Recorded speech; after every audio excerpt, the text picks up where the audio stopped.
오늘은 민수기 31장입니다.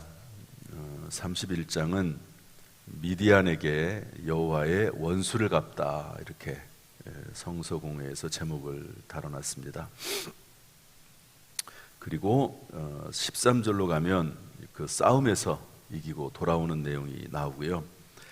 그 다음에 25절로 가면 그 싸움에서 얻은 전리품을 분배하는 분배 원칙이 나옵니다. 상당히 중요한 의미가 있는 그런 내용이고요. 그 다음에 32장으로 넘어가면 요단강 동쪽 지파들 이렇게 되어 있는데, 이것은 이제 가나안 땅을 들어가려면 요단강을 건너서 들어가야 됩니다.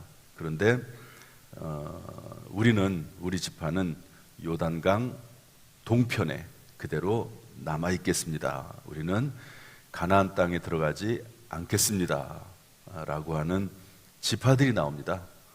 므낫세 지파, 갓 지파, 므낫세 반절 지파, 르우벤 지파 이렇게 되어 있는데요. 여기에 대한 이야기가 쭉 나오고 있습니다. 그리고 33장으로 넘어가면 이 장도 전체적인 맥락에서 상당히 중요한 장인데요. 왜냐하면 애굽에서 나와가지고 출애굽해가지고 이제 가나안 땅에 들어가게 되는데 40년 만에 들어가지 않습니까? 그런데 모압 평지에 이제 모여가지고 과거를 되돌아보는 시간인데, 여기서는 주로 지명에 대한 이야기를 하고 있습니다. 지명. 그러니까 출애굽을 해가지고 출애굽 이제 애굽 땅 라암셋이라고 하는 곳을 출발해가지고 어느 지역에 머물고 어느 지역에 머물고 이렇게 머물었던 그 지역들만 쭉쭉쭉쭉 이렇게 기록하고 있는 그런 장인데, 여기에서도 우리에게 주시는 교훈들이 있습니다. 첫 번째로 우리 같이 나눠볼 말씀은요, 31장 1절 말씀을 한번 다 같이 읽어보겠습니다. 31장 1절 2절 말씀 다 같이 시작. 여호와께서 모세에게 말씀하여 이르시되 이스라엘 자손의 원수를 미디안에게 갚으라. 그 후에 내가 내 조상에게로 돌아가리라. 모세에게 하나님께서 말씀하시면서 이제 미디안에게 원수를 갚으라, 이렇게 명령하십니다. 그래서 이제 이 말씀에 따라서 미디안 사람들을 이제 공격하는데요. 40년 동안 광야 생활을 하면서 하나님께서 이렇게 말씀하신 경우가 없습니다. 먼저 이렇게 선제적으로 어느 한 나라를 쳐서 멸망시켜라, 이런 적이 없으시고, 그 다음에 원수라고 하는 말이 나옵니다. 원수. 그런데 원수를 갚아라, 이렇게 되어 있습니다. 여러분, 신약 성경을 보면 원수에 대해서 어떻게 하라고 말씀하시죠? 원수를 어떻게 하라고 말씀하십니까? 사랑하라고 되어 있죠. 그런데 구약의 하나님과 신약의 하나님이 다르신가? 구약의 하나님은 하나님께서 이 본문의 말씀이긴 하지만 원수를 갚으라고 말씀하세요. 신약에서는 원수를 갚지 말고 오히려 원수를 위해서 기도해줘라, 이렇게 말씀하고 있습니다. 이 말씀을 좀 우리가 이해를 좀 해야 될 필요가 있다고 봅니다. 여기서 중요한 내용은 미디안이라고 하는 사람들인데요. 여러분이 미디안이 어떤 사람들일까요? 8절 말씀을 보면 이렇게 되어 있습니다. 8절 말씀 보면 미디안의 5 왕을 죽였으니 미디안 왕들은 에위와 레김과 수루와 후루와 레바임이며 또 부올의 아들 발람을 칼로 죽였더라, 이렇게 되어 있습니다. 여기 미디안의 5 왕들, 또 그와 관련된 사람들이 누구냐면 발람이라고 하는 사람이 나오는데요. 이 사람은 거짓 선지자로 이스라엘 백성들로 하여금 저주하러 갔다가 오히려 축복한 사람입니다. 그런데 나중에는 이 발람의 꾀로 인해서 이스라엘 백성들이 우상을 숭배하게 되고 음행에 빠지게 됩니다. 그러니까 음행을 하는 우상에 빠지게 되는데요. 우리 16절 말씀 한번 읽어보겠습니다. 16절 말씀 다 같이 시작. 보라, 이들이 발람의 꾀를 따라 이스라엘 자손을 부올의 사건에서 여호와 앞에 범죄하게 하여 여호와의 회중 가운데서 연병이 일어나게 하였느니라. 그래서 2만 4천 명이 죽었다고 25장 8절에서 기록을 하고 있습니다. 따라서는 이것을 이렇게 해석을 합니다. 여기 미디안 왕들 또 그리고 발람 이런 사람들은 하나님께서 이런 사람들에 대해서 원수라고 지칭을 하고 있거든요. 그런데 여기서 말하는 원수는 어떤 이 하나님의 백성들에게 악을 행하는 사람이라, 결과적으로는 악을 행하긴 하지만 이스라엘 백성들로 하여금 스스로 범죄하게 만드는 사람들이 바로 여기서 말하는 원수들, 미디안 사람들입니다. 저는 이것을 이렇게 해석합니다. 우리의 원수가 누구냐? 그것은 우리로 하여금 죄짓게 하는 모든 것들, 그리고 그 근원에 있는 사탄 마귀가 원수다라고 이 말씀을 해석을 합니다. 여러분, 아담과 하와가 에덴 동산에서 범죄하죠. 그런데 그 범죄하도록 유도, 물론 이 범죄의 결과와 책임도 아담과 하와가 져야 됩니다. 그러나 범죄하도록 거짓말을 하고 속이고 그리고 범죄하도록 만드는 그런 존재가 있는데 그것은 뱀인데요, 사탄 마귀입니다. 저는 따라서 원수가 누구냐, 그 근원이 사탄 마귀인데요, 죄짓게 하는 모든 것들이 우리의 원수입니다. 오늘 이 말씀을 생각하면서 우리의 원수, 죄짓게 하는 모든 것들에 대해서 다시 한번 묵상하고 생각하고 그것을 끊어버려야 된다는 것을 알 수가 있습니다. 중요한 것은 뭐냐면요, 범죄하면 하나님의 백성이라도 심판을 받아요. 우상을 숭배하고 음행을 저지른 하나님의 백성 자녀들을 하나님이 심판하지 않을 수 없습니다. 그래서 연병을 통해서, 전염병을 통해서 2만 4천 명이 죽게 되는 거죠. 하나님께서 이스라엘 백성들을 바라보면서 음행을 했기 때문에, 우상을 숭배했기 때문에 하나님이 심판하실 수밖에 없습니다. 왜냐하면 하나님의 하신 말씀이 있거든요. 그래서 마지막 때에는요, 하나님의 말씀이 심판하게 되어 있습니다. 그러나 이스라엘 백성들을 하나님이 심판하면서 이렇게 이스라엘 백성들로 하여금 죄짓게 만든 미디안 사람들, 이 미디안 사람들에 대해서 하나님께서 마음에 기억하고 있었다는 것을 알 수가 있습니다. 하나님의 백성들을 죄짓게 하는 그 존재들에 대해서도 하나님께서는 반드시 심판하신다는 것을 알 수가 있습니다.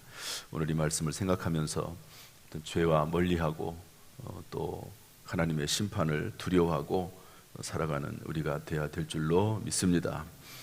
두 번째로, 탈취물에 대한 분배. 어쨌든 하나님께서 명령하셔서 이스라엘 사람들을 다 치고 멸망시키게 되는데요, 그 전리품을 분배하는 내용이 나옵니다. 전리품을. 이것은 이제 가나안 땅에 들어가서 전쟁을 하게 되지 않습니까? 그러면 그때 꼭 필요한 내용입니다. 물론 단순히 미디안 사람들을 공격을 해서 싸움에서 이긴다는 의미도 있지만 어떻게 전리품을 분배하느냐 하는 것이 참 중요하거든요. 현대에도 마찬가지로 이 분배 문제는 정말 중요합니다. 분배. 하나님께서는 뭐라고 말씀하시냐면, 이 전쟁보다도 더 어려운 게 분배인데 미리 하나님께서 연습을 시키십니다. 엄청난 양의 전리품을 가지고 있는데요, 예를 들면 32절에 보면, 31장 32절에 보면 그 탈취물, 곧 군인들의 다른 탈취물 외에 양이 67만 5천 마리요, 양이 60만 마리, 67만 마리, 그리고 소나 나귀나 사람들까지 포함하면 엄청난 양의 전리품이 있게 되는데요, 이것을 어떻게 분배할 것이냐 하는 겁니다. 27절 말씀 보면 그 얻은 물건을 반분하여 절반은 전쟁에 나갔던 군인들에게 주고 절반은 회중에게 주고 또 그리고 제사장 엘르아살에게 주고, 세 가지로 분배를 합니다. 뭐냐면 하나는 군인들, 실제 전쟁에 싸워 나갔던 저 군인들, 그 다음에 백성들, 그 다음에 레위인들, 하나님의 사역을 감당하는 레위인들, 제사장들, 이들에게 줄 것을 말씀하고 있습니다. 분배의 문제죠. 교회도 그렇고 사회도 그렇고 참 이 분배의 문제가 큰 아주 중요한 문제입니다. 초대교회는 유무상통하는 그런 교회였습니다.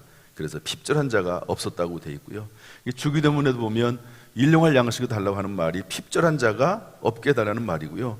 저는 물론 이제 일용할 양식의 개념을 조금 넓혀서 항상 기도할 때마다 하나님 우리 성도들에게 땅끝 양식을 주옵소서. 단순히 자기만 먹고 마는 것이 아니라 그 양식의 영역이 다른 사람에게 심지어 전 세계까지 넓어질 수 있도록 땅끝 양식을 주옵소서. 땅끝 기도가 있듯이 땅끝 선교가 있듯이 땅끝 양식을 주옵소서 이렇게 기도하지만은요, 하나님께서는 이것을 통해서 우리가 하나님에 대해서 알 수 있는 것은 하나님께서는요 분배에 대해서 진심이세요. 어떻게 분배할 거냐 하는 부분이 상당히 중요하게 생각이 되는 하나님이시다. 그리고 분배를 기뻐하신 하나님이 우리의 아버지 하나님이시다는 것을 알 수가 있습니다. 이번에 우리 팔라완에 가게 됐는데요, 거기에서 고등학생들, 잘 먹지 못하는 고등학생들과 같이 점심 식사를 나누고 또 30명의 그 어려운 교육자들을 불러다가 부부들을 불러서 그들을 섬기고 할 수 있는 이런 것들이 우리 한국이 그래도 다른 사람들, 다른 나라를, 가난한 나라들, 어려운 나라들을 섬길 수 있는 아주 중요한 일이라고 봅니다. 이것은 분배의 문제에도 해당해야 되는 거지요. 심지어 성경에 뭐라고 되어 있습니까? 가난한 사람에게 구워주는 것은 하나님을 비치게 하는 것이다. 어려운 사람을 도와주는 것은 하나님이 늘 관심이 많은 부분입니다. 이런 것들을 분배의 관점으로 볼 수 있다 하는 것을 알 수가 있습니다. 바라기는 우리 성도들이 또 우리 교회가 나눠주고 구워주고 베풀어줄 수 있도록 우리 교회의 재정이 풍성하고 또 하나님께서 우리 성도들의 모든 생업을 복주시기를 주님의 이름으로 축원합니다. 축원합니다. 32장으로 넘어가면은요, 요단강 지파 반쪽 지파들에 대한 이야기입니다. 이 내용을 제가 다 설명할 수는 없고요. 그냥 우리는 남겠다고 하는 겁니다. 모세가 화를 냅니다. 성경에 그렇게 되어 있어요. 모세가 화를 내요. 아니 너희들 왜 우리들의 사기를 꺾느냐? 우리의 목표는 요단강 건너서 그 가나안 땅에 들어가다니냐? 그런데 너희들이 남겠다고 하면 그러면 사기가 얼마나 떨어지겠느냐 하는 겁니다. 그러나 이분들이 뭐라고 얘기하냐면 우리 16절 말씀 읽어보겠습니다. 이 말씀은 좀 읽고 지나가야 됩니다. 읽어보겠습니다. 시작.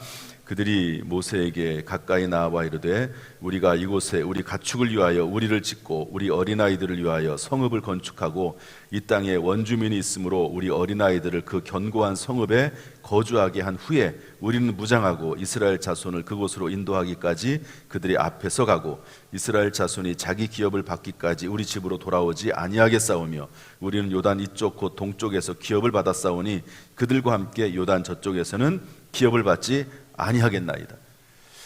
한마디로 말하면 우리가 무장하고 앞서가겠다는 겁니다. 일단은 여기에다가 가축 우리를 만들고 아이들이 있으니까 우리가 다 떠나면 아이들이 문제가 되니까 견고한 성읍을 건축하게 하겠다. 그리고 앞서 나가서 우리가 끝까지 싸우겠다. 그 전쟁이 끝날 때까지는 돌아오지 않겠다. 요단 땅에서는 기업을 받지 않겠다. 이렇게 다짐을 합니다. 저는 이 말씀 읽으면서 이런 생각을 했습니다. 하나님께서 왜 허용을 했을까? 모세가 결국 허용을 하거든요. 근데 모세가 허용했다기보다도 하나님이 허용하신 것입니다. 가나안 땅이 목표였는데 르우벤 지파, 갓 지파, 므낫세 반절에 해당하는 지파는 왜 남도록 하셨을까?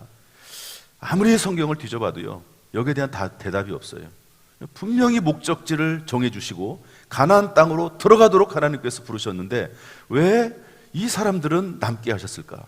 그냥 그것을 허용하셨을까? 하는 겁니다. 성경에 언급이 없습니다. 우리 보통 가나안 땅을 천국으로 얘기하지 않습니까? 요단강 건너서 요단강을 죽음으로 비유하고 요단강 건너서 가나안 땅 천국에 다 들어가는 것으로 비유를 하는데 어쨌든 이 아주 중요한 문제인데 하나님이 허용을 하세요. 그래서 생각을 해봐도 찾아봐도 답이 없습니다. 그래서 결과론적으로 좀 살펴보려고 해요. 한 가지 결과가 나옵니다. 이분들이 이 요단강 동편에 남게 된 그 결과로 인해서 한 가지 그 모습이 결과가 나타나게 되는데요. 그것은 뭐냐면 선봉대가 세워진 겁니다. 선봉대. 가나안 땅에 들어가면 12지파가 이제 싸움을 하게 되는데요. 무엇인지 간에 앞장서는 사람들이 참 중요합니다. 헌신자들이 참 중요합니다. 어떤 일에 있어서 목숨을 건 사람들이 중요하거든요. 물론 이제 너무 이제 극우, 극좌 이런 것도 있지만 이건 하나님의 일 아닙니까? 하나님의 일에 있어서 선봉대에 서서 이 두 지파 반은요, 자기의 자녀들을 위해서 그리고 빨리 돌아와야 되기 때문에 정말 선봉대에 서서 최선을 다해서 전쟁에 임하고요. 이 가나안 사람들을 물리치는데 아주 결정적인 역할을 하는 분들이 이 두 지파 반입니다. 선봉대가 세워졌다는 거죠. 저는 이 말씀을 쭉 이렇게 묵상을 하면서 우리 교회가 어려울 때 참 교회를 위해서 앞장서서 희생하고 헌신하고 물심양면으로 애썼던 분들이 있습니다. 그분들이 생각이 나더라고요. 뭐든지 간에 앞장서는 것을 싫어하거든요. 앞장서서 하는 것을 싫어합니다. 그러나 이렇게 요단 동편에 남아있는 이 지파들이 앞장서서 하나님의 일, 하나님의 거룩한 사역, 하나님께서 목표로 한 가나안 땅을 위해서 싸우고 힘썼던 것을 볼 수가 있습니다. 바라기는 2024년 하나님께서 우리에게 은혜를 베풀어 주셔서 하나님의 거룩한 사업에 앞장서고 전체를 다 할 수는 없지만 본인들 각자에게 맡겨주신 일들이 있습니다. 하나님께서 분배한 일들이 있거든요. 그 일들에 대해서 최선을 다해서 앞장서서 그러면서도 모든 사람과 화합하여 이분들이 만약에 일을 하지 않았으면 앞장서서 가지 않았으면 나머지 지파들이 얼마나 실망했겠습니까? 그런데 힘을 모아서 뜻을 모아서 이렇게 함께 동참해주고 앞장서주는 사람들이 있으니까 서로 용기를 내서 같이 행했던 것을 볼 수가 있습니다. 우리가 다 바쁘고 힘들고 어렵지만 하나님의 거룩한 사역에 힘을 내고 열심을 내고 앞장설 수 있는, 그러면서도 함께 갈 수 있는, 화합하면서 갈 수 있는 우리 모든 성도가 될 수 있기를 주님의 이름으로 축복합니다. 이런 일을 잘할 수 있는 능력을 주시기를 주님의 이름으로 축원합니다. 이번에 제가 이 말씀을 쭉 읽으면서 하나 기억에 남는 건 뭐냐면, 하나님께서는 일을 잘할 수 있는 재능도 주신다, 이런 말씀이 있습니다. 일을 잘할 수 있는 재능, 그런 재능을 하나님 허락해 주시기를, 교회뿐만 아니라 사회 속에서도 일을 잘할 수 있는 재능을 주시기를 주님의 이름으로 축원합니다. 한 가지만 더 살펴보겠습니다. 33장인데요 애굽에서 이 모압 평지까지 가나안 바로 앞 땅까지인데요, 우리 33장 1절부터 3절까지 읽어보겠습니다. 1절부터 3절까지 시작. 모세와 아론의 인도로 대오를 갖추어 애굽을 떠난 이스라엘 자손들의 노정은 이러하니라. 모세가 여호와의 명령대로 그 노정을 따라 그들이 행진한 것을 기록하였으니 그들이 행진한 대로의 노정은 이러하니라. 그들이 첫째 달 15째 날에 라암셋을 떠났으니 곧 6월절 다음 날이라. 이스라엘 자손이 애굽 모든 사람의 목전에서 큰 권능으로 나왔으니. 첫째 달, 어쨌든 애굽을 떠난 날을 첫째 달로 계산을 하는 겁니다. 첫째 달로. 그래가지고 쭉쭉쭉쭉 나오는데요, 여기 보면 여러분 쭉 읽으면요 5절 말씀 보면 이스라엘 자손이 라암셋, 애굽입니다. 라암셋을 떠나 숫곳, 6절에 가면 에담, 7절에 가면 비하히롯, 믹돌, 이런 내용들이 쭉쭉쭉 계속 나옵니다. 그런데 이런 지명들이 몇 개 정도가 나오느냐면요, 끝까지 쭉 읽어보면 숫자를 대충 쳐보면 40개가 나옵니다. 40개. 그러니까 40년 동안 광야 방랑 생활하면서 몇 번 옮겨 다녔냐면 40번을 옮겨 다닙니다. 그러니까 이걸 어떤 지역에는 오래 머물기도 하지만 평균적으로 따져보면 1년에 한 번씩 이동한 겁니다. 1년에 한 번씩. 여러분, 이동이라는 게 쉽지 않잖아요. 60만 명, 아이들까지 하면 거의 한 200만 명 정도 되는 사람들이 이동하는 겁니다. 쉽겠습니까? 얼마나 어렵습니까? 그런데 한 1년 정도 머물다가, 꼭 1년 아닙니다. 평균적으로 타는 거지. 1년 정도 머물다가 옮기고 그렇습니다. 시내산에서 1년 머물면서 출애굽해가지고 3개월 후에 시내산에 들어가게 되고, 그 시내산에서 1년 머물면서 율법과 십계명을 받고 성막을 만들지 않습니까? 그러면서 또 구름기둥 중이니까 떠나는 것을 볼 수가 있습니다. 구름기둥을 따라서 움직이는데요, 1년에 한 번씩 이사해야 된다, 그런 말이 아닙니다. 1년에 한 번씩 이사했구나. 그런 말이 아니고 구름 기둥과 불 기둥을 따라서 늘 말씀대로 살라는 의미고요. 늘 하나님의 음성을 보면서 살라고 하는 말씀이 이 말씀입니다. 하나님께서 참으로 원하시는 것이 뭐냐? 구름 기둥을 부어가면서 하나님의 사인과 하나님의 말씀과 하나님의 뜻을 분별해가면서 살아야 된다라고 하는 것을 알려주고 있습니다. 40년을 인생으로 비유를 하거든요. 우리의 인생 40년, 이 당시에는 한 세대를 40년으로 본 겁니다. 그 한 세대를 살아가면서, 우리의 인생을 살아가면서 하나님의 말씀을 따라 살아가라, 구름 기둥을 보아가면서 살아가라 하는 것이죠. 오늘날 우리로 말하면, 우리 교회로 말하면 경건의 시간을 가지면서 말씀과 기도의 삶을 살아라 하는 그런 의미입니다. 하나님의 말씀과 기도는 범사에 유익하니 금생과 내생에 우리에게 복이 되고 유익이 된다라고 말씀하고 있습니다. 여러분, 가나안 땅에 들어가기까지, 하나님 나라 천국에 들어가기까지 하나님의 말씀, 내비게이션과 같은, 약도와 같은 하나님의 말씀 붙잡고 구름 기둥과 같은 하나님의 말씀 붙잡고 살아가는 저와 여러분 될 수 있기를 주님의 이름으로 축원합니다. 오늘도 새벽에 나와서 말씀 듣는 모든 성도들에게 하나님이 지혜와 능력을 주시고 음성을 들려주시고 주 안에서 승리케 하시기를 주님의 이름으로 축원합니다. 기도하겠습니다. 하나님 아버지, 민수기의 말씀을 통해서 하나님이 어떤 분이신지를 계속해서 발견해 나가고 찾아나가게 하시니 감사합니다. 세상 사람들은 하나님이 아닌 다른 것들을 찾지만 우리는 성경 말씀을 통해서 하나님이 어떤 분이신지를 찾아가면서 발견해가면서 그 하나님과 동행하는 우리 모든 성도가 되도록 인도하여 주옵소서. 특별히 우리를 죄짓게 하는 모든 악한 영, 사탄 마귀, 원수를 물리치는 하루가 되게 하여 주옵소서. 하나님이여, 우리의 가진 것을 잘 분배하게 하시고 하나님이여 또한 잘 분배할 수 있는 모든 필요한 것들을 영혼 육간에 풍성하게 공급하여 주옵소서. 하나님의 거룩한 사역에 선봉대가 되게 하시고 하나님 아버지 원합니다. 늘 구름 기둥 바라보면서 하나님의 음성을 들어가며 살아가는 오늘 하루가 되도록 성령 하나님 우리를 감동 감화하여 주옵소서. 성령 하나님 역사하여 주옵소서. 예수님의 이름으로 축복하며 기도하옵나이다. 아멘. 이제는 우리 주 예수 그리스도의 은혜와 아버지 하나님의 무한하신 사랑과 성령님의 교통하심이 이 새벽에 나와서 예배드리는 모든 성도들에게 그 가정, 직장, 사업, 자녀, 심령 위에 함께 하시기를 간절히 축원하옵나이다. 아멘.